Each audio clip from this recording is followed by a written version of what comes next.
Good morning, good afternoon, good evening, everyone, and welcome to the world's most exciting classroom. My name is Joe Grabowski, and I'll be your host for today. I should give a shout out to classrooms. We usually have a lot of classrooms across Ontario join us in Canada. We had a big snowstorm last night, and many schools across Ontario are closed. So hopefully you'll catch the recording of the world's most exciting classroom. This is our 71st live event since the Oosterschelde set sail from Plymouth back in August 2023. So hope you're having fun on your snow day. To all the other classrooms who are here with us, thank you so much for hanging out. We have a jam-packed event today. I'm not kidding. We got to get right into it because we have so much to cover in our time together. So the first thing I'm going to do is, as always, we'll share my screen here. I'm going to make it a touch bigger. And let's take a look at the map. So we have lots of new classrooms joining today, or classrooms who haven't joined for a while. So let's catch up a little bit on what's happened over the last 6 weeks or so. During the Christmas holidays, where we kind of took a break, the DARWIN200 team, the crew, spent Christmas and New Year's in Christchurch here in New Zealand on the South Island. After that, it was time for a pretty epic journey crossing the Pacific Ocean over the course of 7 weeks in some of the roughest, the wildest, the stormiest, windiest waters on the planet. So you can see here, the ship didn't take a straight route. There were some up and down, some north and south, and that was usually following different pressure systems, trying to maximize the wind, maybe avoid some of the worst weather. And so here we go. This massive expanse of blue filling your entire screen right now is what they have crossed. Huge milestone rounding the horn of South America here, which is pretty big deal, especially for ships back in the day with no GPS, wooden ships. Yeah, it would have been a lot different, but it's still a huge accomplishment and pretty exciting to do in a tall ship. And they are now days away from reaching the Falkland Islands, and that will be the end of this leg. So we're going to go. We have another live connection right now. I've got Tom and Mara hanging out backstage with me on board the Oosterschelde. So I'm going to bring them in right now. Here we go. Whoops, there we go. Hey, Tom. Hey, Mara. How are you? Hello, how are you? All good. All right, good to see you. You look different. You look different since you've rounded the horn. Do we? Yeah, you look tougher, more sea hardened or sea worthy. I don't know. I don't feel it. I feel very cold today. Yeah, it's definitely, it's different that from when we started, when you guys were hanging out in your t-shirts to now bundled up pretty good in those southern waters. Did you ever have any snow or ice on the ship, or did it not get that cold? We've had quite a lot of hail. Yeah. Okay. Not really snow, I don't think. I think one group, one of the watches did have a tiny bit of snow just as we were coming to the horn. Actually, I'm not sure. It wasn't like a big snowstorm, but we got a little bit of excitement. All right. I want to play a few clips here. We have a lot of classrooms joining today. Some for the first time, some after a break. So I want to show just what the conditions got like out on all of them, the 40s and the furious 50s for a reason. You guys got to experience a little bit. I added a little music to this one because the sound was playing funny the last time we played it. So let's take a look at this little clip so classrooms can get a feel for what it might have been like to be out there. Here we go.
pretty intense. I think the music helped too to spice it up a little bit.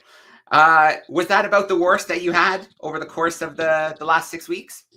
Yeah, by far, yeah. Yeah. When we went round the Horn 2 days ago, it was nothing like that.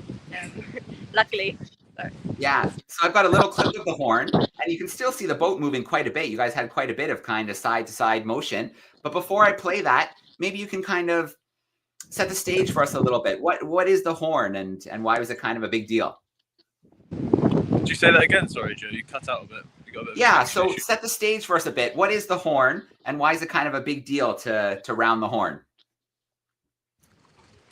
I mean, it's set within this spot of ocean where the depth of the ocean just rises suddenly, and the land either side just funnels in all this weather. So it's notorious for having these big waves and bad weather that just comes on like in an instant. So that's what it's known for, and there's lots of shipwrecks and stories about all these ships that have gone down, people that have died in the water. So see how back in the day it would have been very challenging with lots of rocks coming out of the water everywhere. If you don't have all those navigational assets that we have these days, it would be a very different story. Yeah, absolutely. And then, I mean, that's a big reason why the Panama Canal is such an important thing, is we can save a ton of time cutting through, and we just kind of eliminate having to round the Horn at all in most cases by using the Panama Canal. So I've got a little clip from that rounding. So let's take a little look at that clip. And then maybe we'll turn the classrooms loose and we'll see if there's some questions from our groups backstage. So let me grab that clip and let's take a look.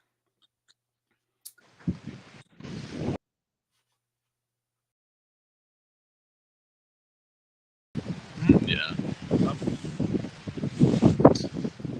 Tom and Marv, if you want to say anything as this is playing, because I know this is a quiet one, if there's anything you want to add. All right. Apart from that noise, so when the Horn went, that was the moment we were actually rounded the Horn. So the moment we went from the Pacific Ocean to the Atlantic.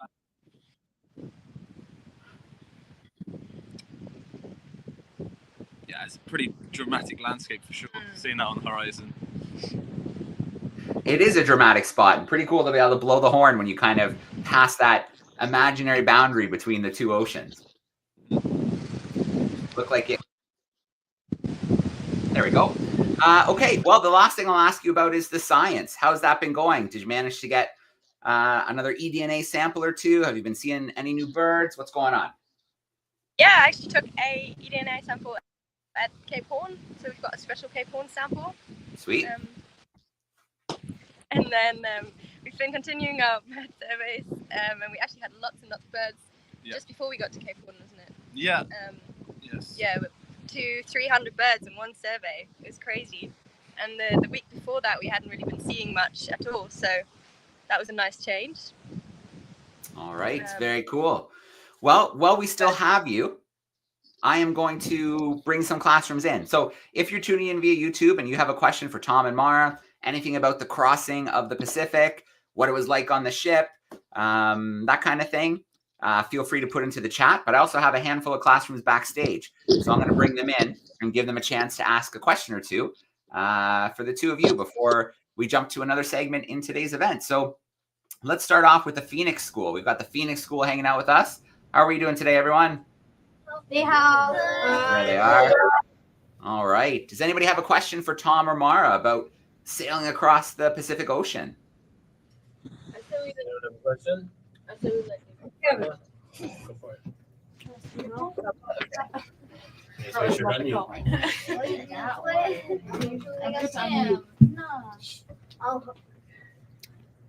Yeah. What was like the hardest thing about sailing across the Pacific Ocean? Do you mind repeating Sorry, that one? just cut out. What was the hardest thing about sailing across the Pacific Ocean? Very unique experience being away from land for that long. I mean, we only saw land again for the first time 2 days ago after about 40 days at sea. And that's quite a strange experience. Everyone got very excited when we saw land again, and yeah, I don't know. What would you say? I guess it's like the initial adjustment to Yeah. the life on board. Like you have to get used to the seasickness, of course. So you have to get your sea legs, and then obviously the rhythm of being on board and getting into that new sleeping pattern. Yeah, the watch system. You're tired a lot. Just getting used to the movement, and yeah. All right. Phoenix School, do you have one more for us before we grab another classroom?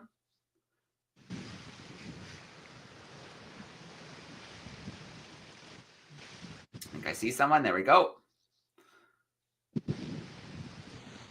I'm Gavin, and I'm in 4th grade. And my question is, was everybody below deck when you crossed Cape Horn? Because in the video that Joe showed, I didn't see that many people. No, everyone was actually up on deck. It wasn't too rough that day. So when we had the storm, there were a few times where everyone was actually below deck because it was too rough up on deck. But when we rounded the Horn, everyone was able to come up and actually have a look, which was really nice. Yeah, that would have been a big part of the journey. So I'm sure everybody wanted to be up top for that. And it might have been hard to see them because the drone was kind of far away. So it might have been hard to pick out individual people on the deck. But I bet they were bundled up because, as you mentioned, you guys had some hail recently. And just looking at the two of you, it's a little bit chilly on deck. Definitely. All right, let's grab another classroom. We have a group joining us in Portugal today, which is pretty cool. How are we doing today? Hello, can you hear me? Yeah, we got you loud and clear. Okay, so I'm Miguel, I'm from Portugal, and I wanted to ask 2 questions. Can I? Yeah. Okay, so one of them is, how do you like maintain the material in the boat stable, like not moving around with the rough weather during the journey? Everything's just tied down. So when we're expecting rough weather, it's just you have to get a bit creative, tying things down, stowing things away. Everything's in a cupboard. Everything's got a spot. So We've got anti-slip mats for the table. It doesn't always work. If it's really rough, we have lost quite a few plates on this journey. Sometimes things do fall down, but yeah. All right. The second question is, where do you do the experiences? Like you dock the boat and then do your research, or do you take out to the boat and do it there?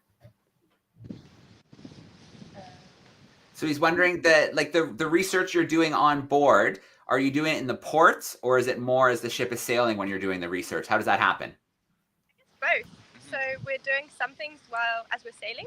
So we've been doing a bird survey for for all of the legs so far. We've been continuing as we sailed across the Pacific. So we spent 2 hours each day counting birds and identifying birds, and then we're also taking some environmental. That's the things that we do, and then the rest. All right.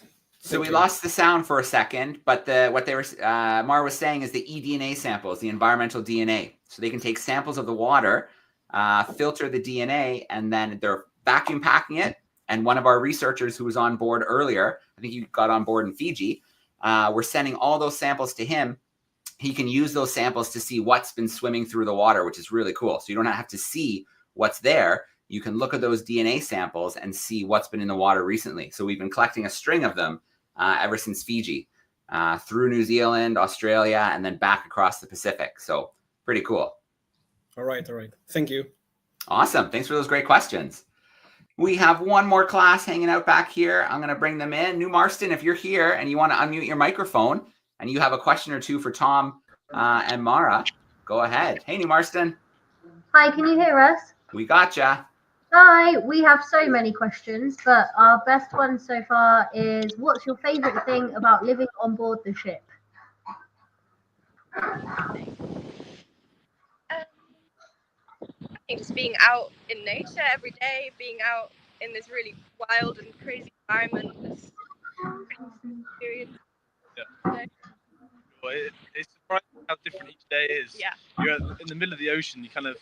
You might think it's be a bit boring, but every time you come off board, it's like something new. There might be a whale, different weather systems. Oh, okay. Yeah, all right. No, it must be pretty awesome to see the wildlife. I've got a little clip here that I want to play for the classes. So one day before, a few weeks ago, their time zones were so different on the ship, I had to do recordings with Tom and Mara, so I wouldn't drag them out in the middle of the night or really, really early in the morning. And just as one of our recordings was wrapping up, we had, I think there were some beaked whales, 3 beaked whales came. And so Tom sent me a little clip here. So I want to share this little clip so you can see this little group of 3 beaked whales. Let me make sure I pick the right one. There it is. Here we go.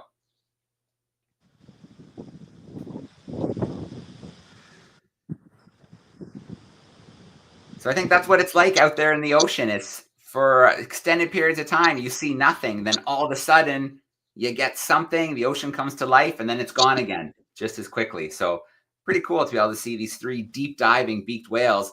They're definitely not seen very commonly. So that's a pretty big score. New Marston, do you have one more for us?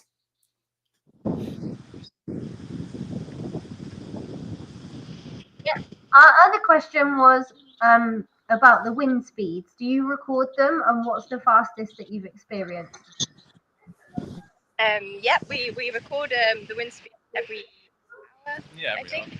And I think fastest we had was during that big storm where Joe showed that footage in the beginning, and that was 10, wind force 10. Wind force 10, which is 50 knots, and then I think that's about 80 to 90 kilometers an hour, I believe. Quite windy. Yeah. Yeah, pretty crazy. Tom, I bet it's been hard to keep the equipment dry when you're trying to film a little bit on deck. There's been a lot of cleaning going on. Yeah, I can imagine. Very cool. And salt, so yeah, keeping on top of that. Yeah. Well, it was great to connect with the two of you today. I'm really excited. You're almost in the Falklands, which is a beautiful place, wild biodiversity, so that should be fun. I'll have to get an update on what it's like when you step foot on land, if you're kind of still swaying back and forth and still feel like you're rocking on the boat for a little while. Sure we will be. So before we sign off, I have to ask for a view. Can we take a look at what you're seeing right now? Can we get a little pan around?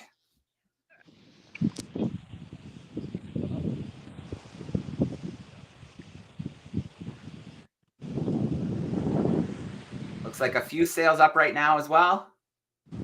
Yeah, we thought we weren't going to have any wind today, but it's actually picked up again, so just set another sail. I think it's almost all the sails up, is it not? Yeah, we've got the main up, schooner and the mizzen, and the 2 top sails as well. Very cool. All right, well, that was great. We had a great group. We had you guys down in the Pacific around South America. I'm in Canada. We've got classrooms in the US, Canada, the UK, Portugal joining us today. So it's a nice little international crew. It's fun to connect this way. All right, enjoy the last few days and then have fun in the Falklands. I'm sure we'll get an update one way or another. Cheers. Thank you, Joe.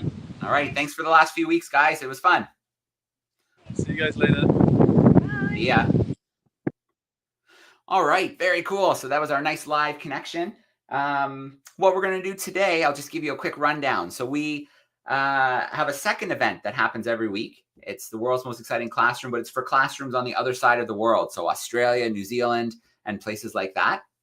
Last night we had a guest. Her name was Kate Leeming. She joined us and she shared a presentation. So I'm going to play that little presentation for you. We also had a Darwin leader join us. Her name's Brigitte. And she joined us in Sydney, and she spent her time in the field on a conservation project looking at gliders. So these are mammals that live up in the trees. They can jump and glide in the air for about 100 meters going from tree to tree, which is pretty cool. We've got our experiments to get to, and we have our curiosity of the week. So lots to get to over the next little bit. So I think I'll start with introducing Kate and playing her interview from last night. So Kate Leeming is Australian. She is an explorer, and she likes to explore on her bike. Now, she has covered over 100,000 kilometers in countries all around the world on her bike. Some of the most remote places on the planet, some of the toughest conditions to cycle through, which is pretty wild, ranging from Siberia to Africa, to Australia, to Antarctica, to Greenland. She's had her bike in some incredible places, sometimes using big fat tires to go off-road and cycle through the snow. So she shares with us a little trip she did. Well, I call it little, but it was over 8,000 kilometers through Australia, through the desert in some pretty crazy conditions. So let's take a little look at that together now.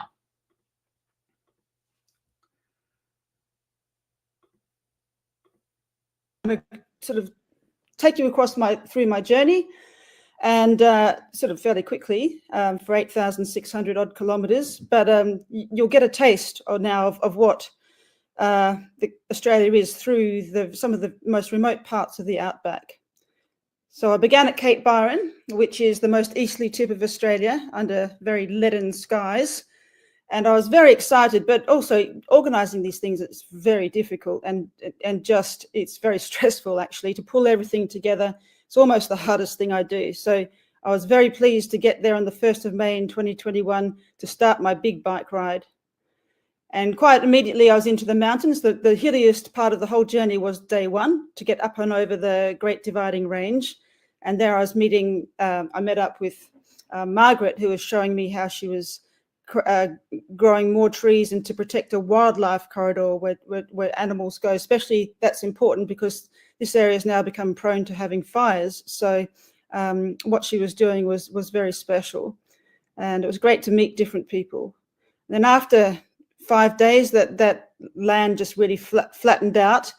So the other side of the Great Dividing Range, and it was very fertile land. And I stopped just west of Moree, which was about 570 kilometers from the start, and to meet one of Australia's most, David Statham, who runs Australia's most sustainable cotton farm. Now, cotton uses an awful lot of water, and what was really impressive was all the high tech that he used here to minimize the use of water, and it's totally organic. It was an incredible, really impressive operation, and it was just, it just shows what could be done if people really put an effort in and really cared for the environment around them.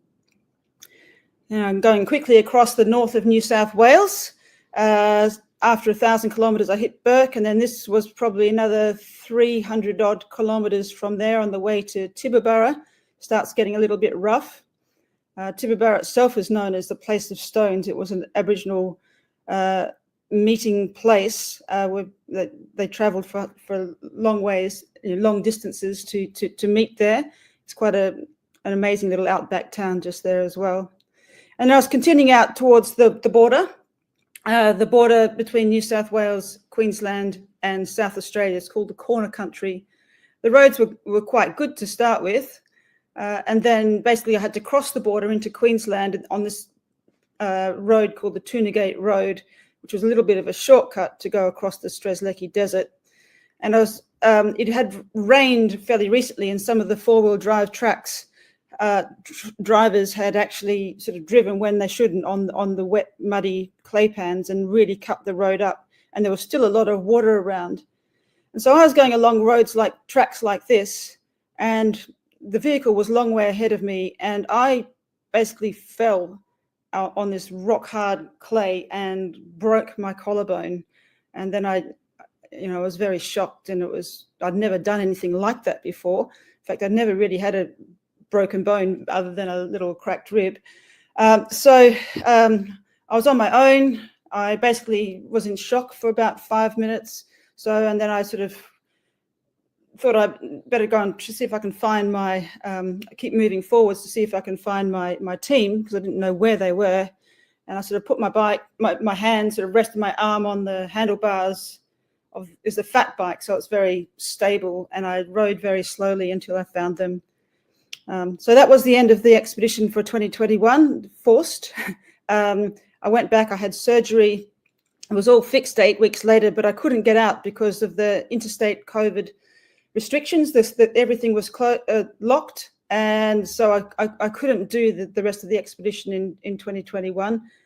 And I came back. But I always like to finish things, and I came back to exactly the same spot in 2023 in beginning of June. The road had been graded, which was a nice surprise. And now I'd planned the rest of the journey. So I had still had about over 700,000 kilometers to go. So setting off, going through, firstly, the Strzelecki Desert. This is a nice made road, but the sand dunes, as you can see, are pretty steep. So it was on day one, that was pretty heavy going, I can tell you. Unfortunately, the rains, which were further north, flooded Eyre Creek, which is that runs all the way down the east side of the Simpson Desert. I was going to cross the Simpson Desert. This was unseasonal. It was in June, and there was no chance of that flooded river being able to cross for another month or so. There was no way I could get through, and so I had to adapt again. I headed south along the Birdsville Track. That was 570 kilometers down there to a place called Marie, and that was sort of down to the bottom of Lake Eyre. But then it really, really rained so much that all the tracks were closed again. So I had to head right down south, right down to the Port Augusta in South Australia. I'll show you a map, but you can see on my little side maps where that is. It was beautiful, but it kind of wasn't what I'd planned. So all the way down and then all the way back up to pretty much where I was as the roads dried out, and then across to Coober Pedy. And then the main support vehicle broke down, and that was like 3 weeks they were out because it was a really major problem. So we're in Coober Pedy for 3 weeks, but we had to make the most of that and met some local people, miners who took us down their special mine. And it was really a good chance to stop and learn a little bit more about what it's like to live in Coober Pedy, where it's so hot that people live underground, and where the temperatures are much cooler and more stable especially during the very hot summers. Now that gave me time to prepare for you can see the little map there that I've put in there. So you can see the yellow was 2021 and the blue. And there we are, and that's where I am at Coober Pedy. And then the next stage, now we're getting really, really remote. I was crossing the Anne Bedell Highway. Now, this isn't your normal highway. This was built by pushing a bulldozer and a grader through the desert in the early 1960s. Or this part of the road, actually, the first little bit was built in about 1953 by a chap called Len Bedell. Anne Bedell was his wife, whom he named the road after. Yeah, it's as rough as it gets. I knew it would be really, really rough. The rest of the highway was really special. This was actually a nice little bit of road, but most of it was really, really sandy and really, really corrugated with that washboard surface. And that's why I needed to use my fat bike. And just veering off that, now I was going down 137 kilometers off the road to visit Junjunjara, which was the second Aboriginal community. They could not believe that I cycled every single part of that road there. But luckily, my fat bike was made for the job, and it's a special one because it's all-wheel drive. So I was just making it up some of those sand dunes there. And these people, this is one of the most remote communities in the country. And normally you can't go there because it's a closed town, but it took me 6 months before the expedition to actually get permission. And they were really welcoming, and the women rangers took me out for a special afternoon, and where I got to chat with them and learn more about them, because these people, they've had a pretty hard time. They originally were in this Great Victoria Desert, and of course I visited the kids. And the last part of my stay, I got to hear their story. And so the elders took me out to a place called the Ration Tree, where basically what happened was that his people were drawn out of the desert. The missionaries used to put food and clothing near a particular tree. This is Ned also telling the story. And that's where the tree is, that dead trunk there. There was a little marker on it that we were looking at there, and that's where it was. So they came out of the desert, they were attracted by that, and then they were taken down to a mission about 600 kilometers away. And only in recent, since the mid 1980s, have they, with their own self-determination, moved back. And so it was a very interesting stay and to hear their stories. But I had to move on, and another 700 odd kilometers across the desert. Yes, there had been some thunderstorms, so it got a little bit messy at times. But again, that's really, a lot of it's really rough road. And then after that, I chose to head up a little section of the rabbit-proof fence. Now, I've put a little map in there for you to see, but basically the rabbit-proof fence was built there in about the early 1900s. The red one was the first one. It was the longest fence in the world at the time, and it was built to try to prevent a plague of rabbits coming over that were introduced in Victoria, actually. But they, strangely enough, they bred like rabbits, and they were very, very destructive. The fence never really worked. They put more fences in. You can see there's actually 2 in rabbit-proof 2 and 3. But I was just doing a little section, which is mostly across station country, ranch country, and it's that's the fence line. That's some of the original fence line. There's no tracks there. It's just I was going just roughshod over the sort of area next to the fence, either side of the fence. This piece I had to do alone because the support vehicles couldn't get through. There were some lakes that had water in, and so they had to drive about 150 kilometers or so around to meet me at another point, and I had to go through. But I didn't know how deep these lakes were going to be, so this was the first one I came across, and I had to navigate my way around. It was quite scary because would have been very easy to get lost out there. The fence, you can see, had fallen down, so this was just a different fence in the station country. Diverted to go past, and in fact I climbed this. This is Mount Augustus, which is the largest rock in the world. And you think of Uluru as being very large, but this is twice the size of that. But it's not as dramatic because it's got a little bit of it's weathered a bit, so it's got a bit of vegetation on it, and it's a slightly different geology to Uluru. And then the last community that I met was right over near the finish in Shark Bay, where I was meeting up with the Malgana people, and these guys had a business where they were protecting Shark Bay, regrowing seagrass, which had been lost because of some heating of the water, some climate events, and they're also setting up a sea cucumber trade. So that was a fantastic visit. And then finally, the last bit, as I said, there's always a sting in the tail. It was all sand. There was big sand dunes. Again, using my fat bike, I finally made it to the finish just on time on the 17th of September in 2023. And it was 8,617 kilometers. So I've just got a little video to show you that's going to sum all this up for you. Here we go.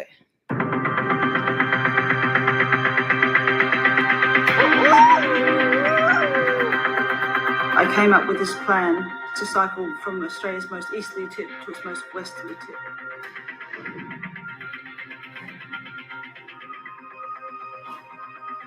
Final preparations now. I'm pretty excited about the whole thing. It's an adventure, and we'll see what happens.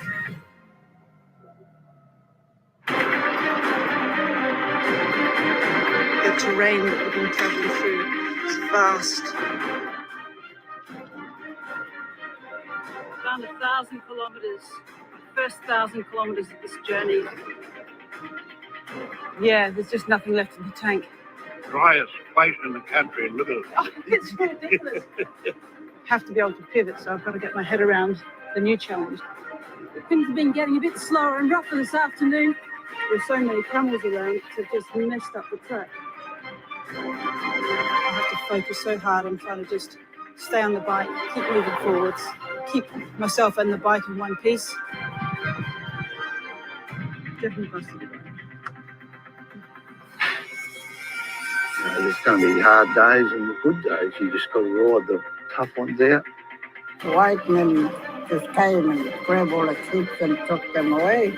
I'm just cycling up a part of the rabbit-proof fence as a token, just to remember those kids, and in particular the stolen generation. The memories that stay with me are not the bad ones.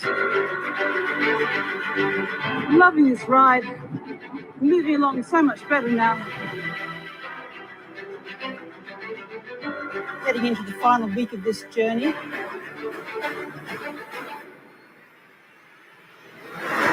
Here at Shark Bay, and this is incredible.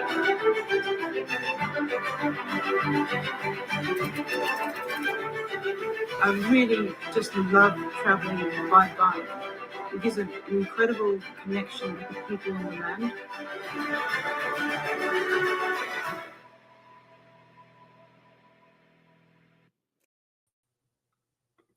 All right. So big shout out to Kate for joining us last night in our world's most exciting classroom event for Australia and New Zealand classrooms in that area of the world. She's gearing up for another expedition. She'll actually be leaving in a month or two, and she will be going through a part of the world that you don't always hear about in the news. She'll be going through places like Kyrgyzstan, Tajikistan. She'll also go into Afghanistan. So it's a big group of countries kind of in that Central Asian area that she's going to cycle through. It's going to be a pretty big expedition, and we'll likely, hopefully, if we can get the satellite technology, be able to join her live from the field while she's on that expedition, which would be pretty cool. If you do have any questions for Kate, I'm going to share a link here. If you go to an email, classroom@darwin200.com, any questions that you might have for Kate about the journey she is coming up, about cycling across Australia and other places around the world, don't hesitate to send those questions, and I'll forward them on to Kate. And then she'll hopefully email you back with some answers. I know she will. She'll be excited to see some questions. So classroom@darwin200.com, we'll see those and we'll pass them on.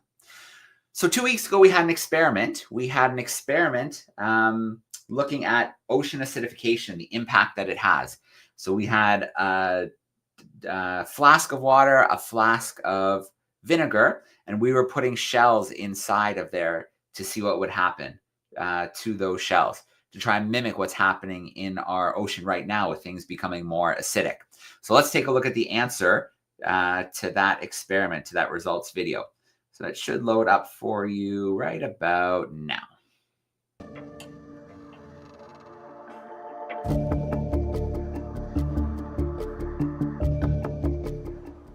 So what did your shells do?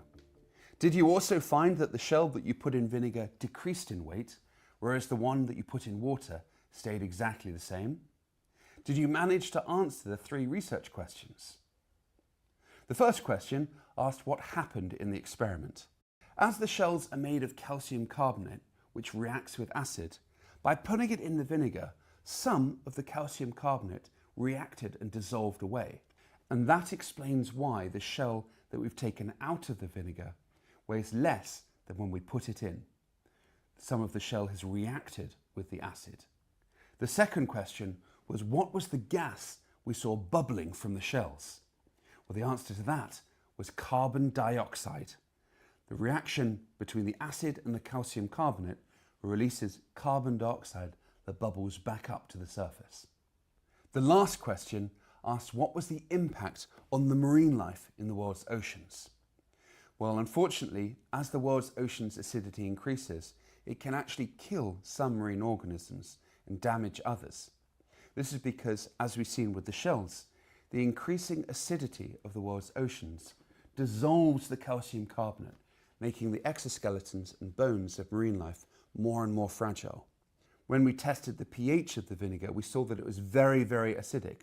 Of course, the oceans are nowhere near as acidic in real life, but nevertheless, as they increase in acidity, this process that we've seen in this experiment acts on all of the different marine animals, including the mollusks and seashells out in the world's oceans. So, as the acidity increases, the more calcium carbonate will dissolve and bubble away, making the marine life more and more vulnerable.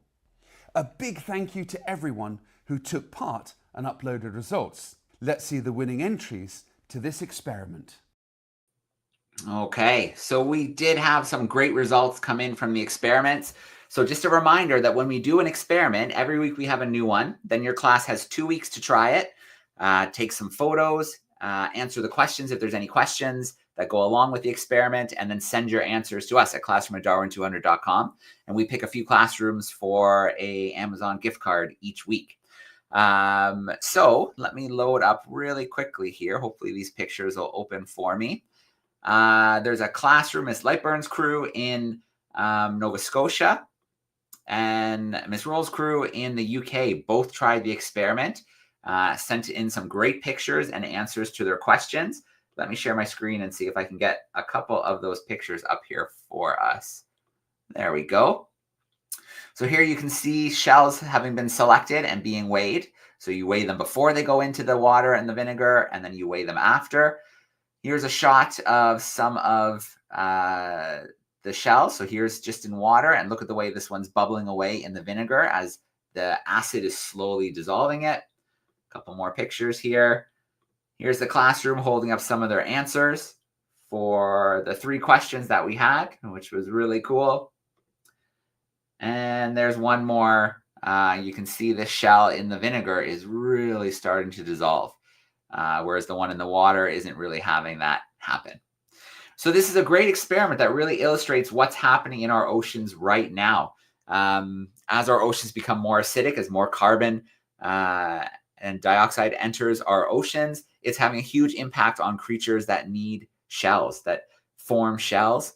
They dissolve, they slowly break down. It has a huge impact on corals. So as our ocean continues to become more acidic, we are going to see a greater impact on things like our mollusks, on our corals and marine life like that. Very cool. So shout out to those classrooms. We have a brand new experiment for this week looking at amber. So I'm going to share that. We'll take a look at the experiment, and then I will tell your classrooms how you can take part.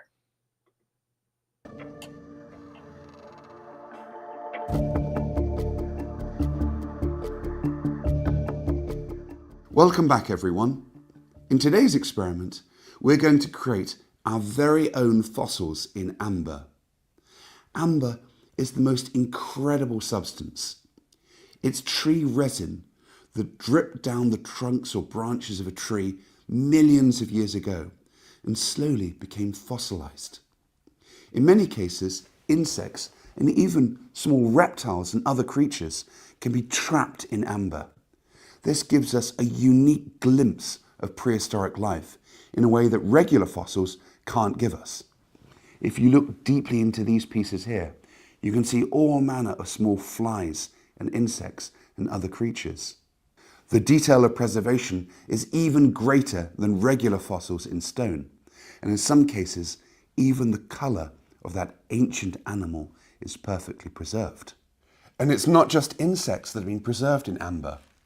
Often parts of plants have been preserved, and in really rare cases, even whole lizards. And even resin.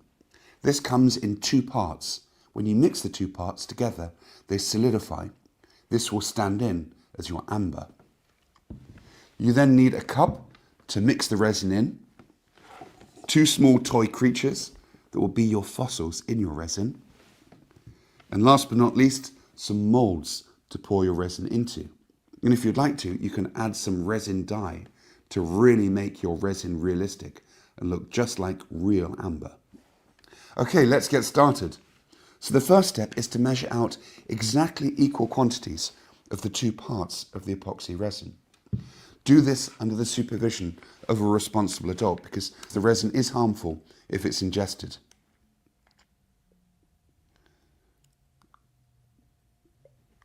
There we go. It's best pouring this into a paper cup because once the 2 parts of the resin mix, it becomes very sticky and very difficult to remove. So it's best to do this in a disposable cup rather than ruining your mother's best chinaware. And this is the second part. We'll measure out exactly the same quantity. There we go. And we'll pour that into our cup. Once you've mixed the 2 parts of your epoxy resin, you can add some colouring if you want to mimic that beautiful golden colour of real amber. I've got some yellow resin colouring. I'm going to add a few drops of this.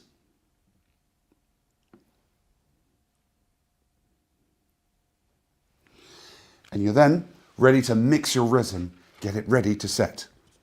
Make sure to mix your resin really, really thoroughly. If you don't mix it well enough, it won't set. Generally, you need to mix it for at least 2 to 3 minutes in order to get the two parts properly combined. Then you're ready to pour your resin into molds. I've chosen 2 molds, a round one and a square one. And I've got these 2 little beetles to represent my 2 animals that'll be fossilized in my amber. It's best to pour in a bit of resin into the molds before you put your creature inside. That ensures that all parts of the mold are properly covered in resin. So I'm going to pour in a little bit into both molds. And the really good thing, of course, about having this paper cup is you can bend it and make sure that it pours really perfectly into those molds. Be really careful because the resin is so sticky, and especially clothing. If you get it in any fabrics, it will not come out. We're now ready to put in our fossilized animals. So I'm going to put in this red beetle into this round mold, and this beautiful green beetle into this square one.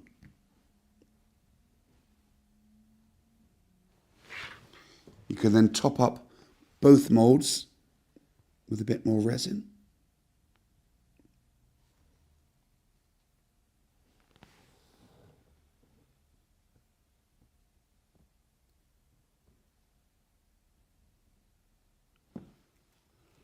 Pour a little bit more into here.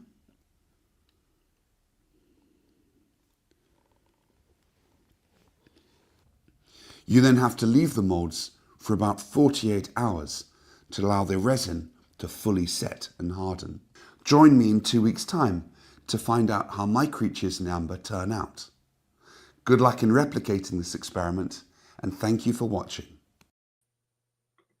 All right, so I'm sure many of you have seen Jurassic Park. You know how important it was that they found those insects trapped in the resin, and it's something that really actually happens, which is pretty cool. You can find examples, even purchase things, maybe Amazon or eBay. You can find insects in in amber. And for this week's experiment, you need the resin. It comes in 2 parts, the A and the B, the resin epoxy, a container, and then whatever you want to put in. Maybe it's a little plastic lizard or an insect, plastic insect or something like that. It is available on Amazon, and I think the A and the B, you can get them in bottles for less than $20 if you want to try it in your classroom or you want to try it at home. But you have 2 weeks if you want to try it. Send in some pictures to classroom@darwin200.com, and we will pick some classrooms to send some prizes to. So we'd love to see some pictures of your homemade amber and what you decide to put inside that homemade amber. Okay. Well, last night we met a Darwin leader. Darwin leaders are youth between 18 to 25 who join us in ports all around the world. We match them up with conservation groups, and they go out into the field with a camera operator. They learn about the issue. They create videos, 3 videos, in fact, to highlight the issue, what's being done, and then to think about the future. What can be done to protect the species or the ecosystem more? So as I mentioned, Brigida joined us in New South Wales. Was out in the field looking for gliders. So let's take a look at my little chat with Brigida last night.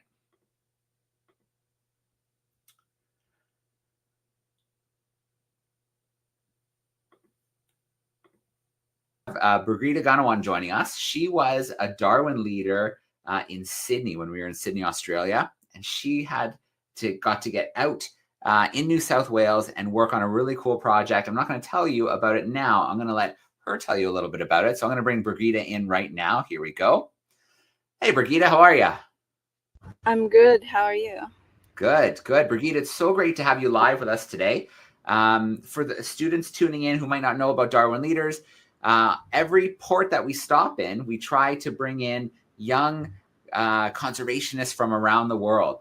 They get to come see the ship, be connected with a local conservation organization, work in the field with them for a few days with a camera operator as well, and then make a series of videos to highlight their experience, the conservation issue, what's being done, and what could be done in the future. So, Brigida, I think it would be awesome if you maybe kind of introduce yourself and told us a bit a bit about you. Yeah, absolutely. Hi, everyone. My name is Brigitte. I am originally from Indonesia, so I'm currently a Bachelor of Science student, and I was already studying in Australia, actually, in Melbourne.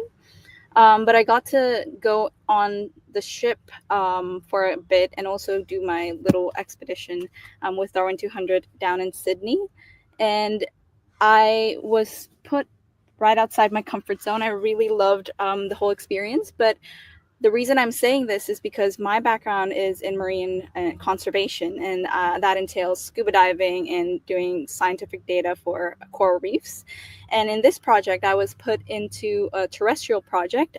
We went up to the Wombeyan Caves. It was about 3 hours from the city. And we were looking for nocturnal mammals, which means we were out at midnight and in areas where there was no signal. And obviously, it was very exciting, but also nerve-wracking. But it was such an experience that I couldn't forget. We spent 3 days out in the field, and it was nice to be partnered with a camera operator and looking into a species that I hadn't heard or seen before, and eventually finding them in person, these endangered greater gliders. So the species I was studying was the greater gliders, and these are nocturnal mammals. They live in old-growth eucalypt forests, and they were almost like koalas, the best way to describe it. But they can glide up to 100 meters with just one jump. So they were such an amazing way for me to explore terrestrial spaces, and I'd never been outside of Melbourne before, so this was my next best Australian trip, and yeah, really connected with my fellow Darwin 200 leaders as well. So I'd be happy to answer anything about it. Awesome. Well, Brigitte, your camera operator, I believe, was Josh, who's joined us in several events as the ship was making its way around Tasmania, making its way to New Zealand. So the students probably might be familiar with Josh. I have the very first video that the two of you made together. So let's play that, and we'll see if any students have questions for us. Sounds good. All right. Bear with me for one moment while it loads on my end, and then we're good to go. Here we go.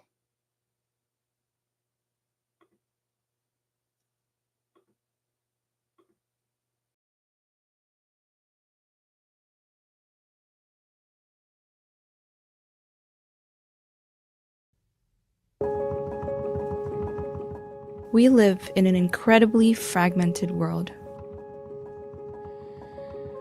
Too often, we find ourselves working in isolation, insinuating gaps in a once interconnected ecosystem. This fragmentation not only affects us, but also the animals we share our world with.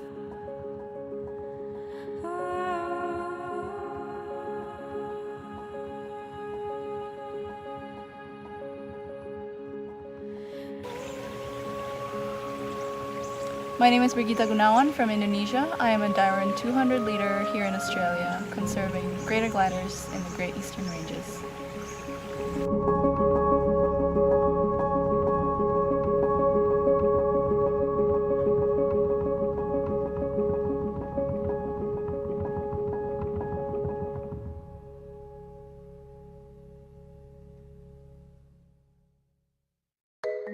Greater gliders are one of the world's largest gliding mammals, found high in the canopies of eucalypt forests in eastern Australia.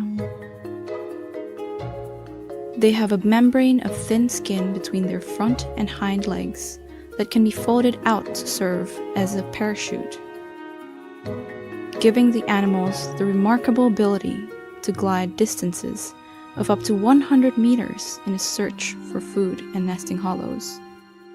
A really beautiful animal. It's a big tree-dwelling animal, the beautiful long fluffy tail, which doesn't, as far as we can tell, have a call that you can hear, so you don't hear them chattering in the treetops. Yet their population has declined by 80% in the last 20 years. The Black Summer bushfires of 2019 and 2020 resulted in an estimated 60% decline in the number of species in the Greater Blue Mountains, listing them as endangered. The wider Great Eastern Ranges region is suffering from quite a number of threats that are impacting directly upon our beautiful glider species. They include ongoing effects from past habitat fragmentation, the loss of large trees, particularly ancient trees that have big hollows that can take several hundred years to develop, and also the intensive fires that we've experienced in recent years. But they require a large hollow in the tree to be able to survive. They require a particular age of the leaves on the trees to be able to feed healthily, so the young leaves at the tops of the trees are what they prefer. And we have had times during drought when lots of these animals have fallen out of trees because they've starved when there's no new regrowth on the trees. Well-established forests are their primary ecosystems, and the more that we manipulate these forests and create breakages to them, it means that they're more and more found in urban areas, that they are getting embroiled in barbed wires. They're seeing predators like cats and foxes, and then that increases competition and stress to those populations as well. We joined a team of ecologists for a spotlighting session where they used red torches to search for nocturnal mammals at night.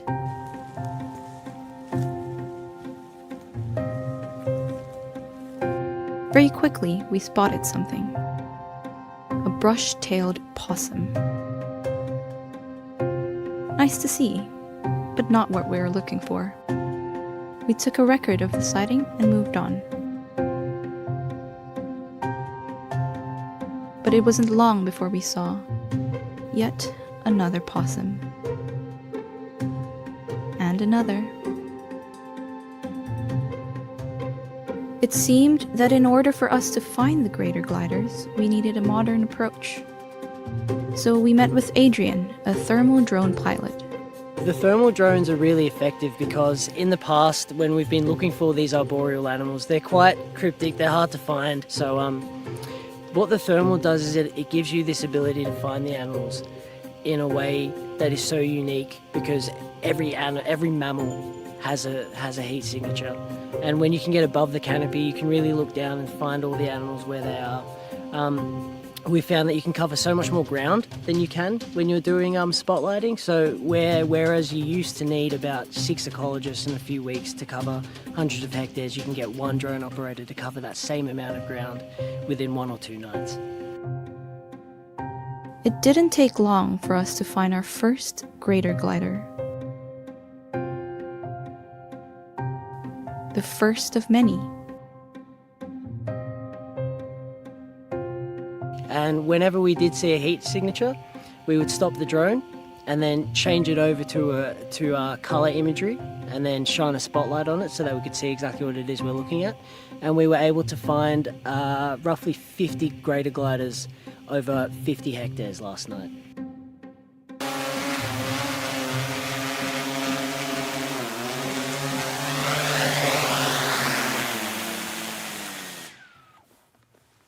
Nicely done. Cheers. Now that we knew where they were, it was time to head out and find them ourselves. And just as we expected, bingo.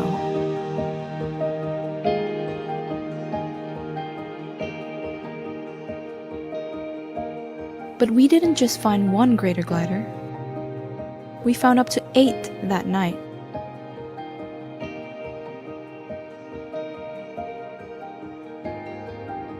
Seeing gliders in this density proves that this species and many others can thrive in properly managed areas.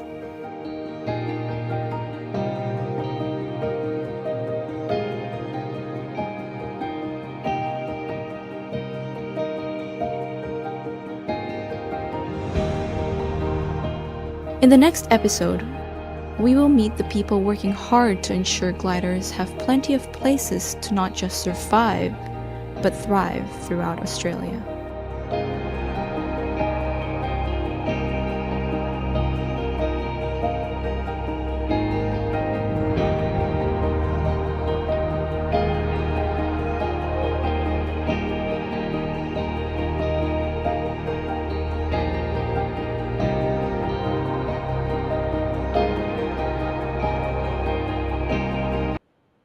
All right. So Brigitte, one of many Darwin projects in Australia, we did everything from climbing some of the tallest trees in the world in Tasmania to out looking at humpback whales, looking at green sea turtles in northern New South Wales, koalas. So we had a lot. Platypus, that was a fun one. We had a lot of great Darwin leaders with us while the ship was in Sydney and Hobart in Tasmania. And Brigitte is the first story that we've shared so far, and we'll have many more to share in the coming weeks. So to wrap up for today, really quickly, our curiosities of the week. So last week, this was our curiosity. You had a week to think about what this was and send in your answer. You can tell it's fossilized. It looks like a shell. If I open it up, this one's been cut in half. You can see what it looks like inside. You can see it's been crystallized inside as well. So the answer to this week's curiosity is this is an ammonite. So this ammonite is a fossil. This was found in Madagascar and is probably somewhere between 100 to 110 million years old. So just to tell you a little bit more briefly about ammonites, they are a mollusk. So from the cephalopods, like our current nautilus, like our squid, like our octopus. And they were around during the Jurassic and Cretaceous period, so when dinosaurs were roaming the earth, and for about a period of 140 million years before they went extinct, which is, yeah, so they're around for a while, but then like many other animal species, we did lose them to extinction, and that happens naturally. That's something that happens naturally on our planet. Different times it happens at faster rates, depending on what's going on. And so the creature would have lived inside of this front portion, and then the rest of it would have been chambers full of gas and fluid, and the amount of which could be altered to rise and sink in the water column. So that was our curiosity of the week, was an ammonite, and it's just over 100 million years old, this fossil. So we have to get to our brand new curiosity of the week, and Stu in the Darwin studio in the UK sent me one that we could use. So I'm going to share that with you, and then we'll sign off for today. So here is our brand new curiosity coming your way. Welcome back, everyone. For this week's curiosity, I have a type of fossil, but can you work out what this is, what animal it comes from? This is a very difficult curiosity to identify, but the clue is in this pattern of these veins within the fossil itself. I'll give you another clue as well. This is actually a slice through a much larger object. Can you work out what might have these veins running through it? What do you think this might be? Send in your best guess to classroom@darwin200.com for a chance to win an Amazon gift voucher prize. Thank you for watching and good luck in taking part. See you next week to find out the answer. All right, so Stu wasn't messing around this week. This is a tricky one. He did give you some pretty good clues that it is a fossil. He gave you another clue that it's a cut or a cross-section from a larger fossil. So take your best guesses, try and do a little bit of research. Maybe that pattern in the fossil will help, and try to think about what animal that fossil could have come from, what part of that animal that fossil may have been. So you have 1 week to send in your best guesses to classroom@darwin200.com, classroom@darwin200.com for your guesses for the curiosity of week. 2 weeks to try the new experiment, making your own amber. Send in some pictures so we can see what you put inside that amber to classroom@darwin200.com as well. So a huge shout out to our classrooms who joined us today. Thank you so much for being with us on YouTube as well as backstage. We've got a couple still hanging out with us. There they are. So our crew in Portugal, as well as the Phoenix School, I believe they're in New England. So great to have them hanging out with us here today. And then, yeah, next week we'll do this all again. Our 72nd World's Most Exciting Classroom. Hopefully we'll be able to share some content from the Falklands, which is where the ship will be. It's a little tricky with the satellite right now because they just turned off Starlink in the Falklands. So we'll see what we're able to do next week and if we're able to have that live connection, but we'll still have our classroom event. We'll still have lots of stuff going on. a huge shout out to our sponsors, our supporters, and our partners, without whom we wouldn't be sailing across the world, having the world's most exciting classroom, having our young Darwin leaders join us in the ports, or doing the research that we're doing as the Oosterschelde sails around the world. So thanks everyone for joining us. Thanks to the students who will tune into the recording over the course of the week. And yeah, we'll see you all again next week.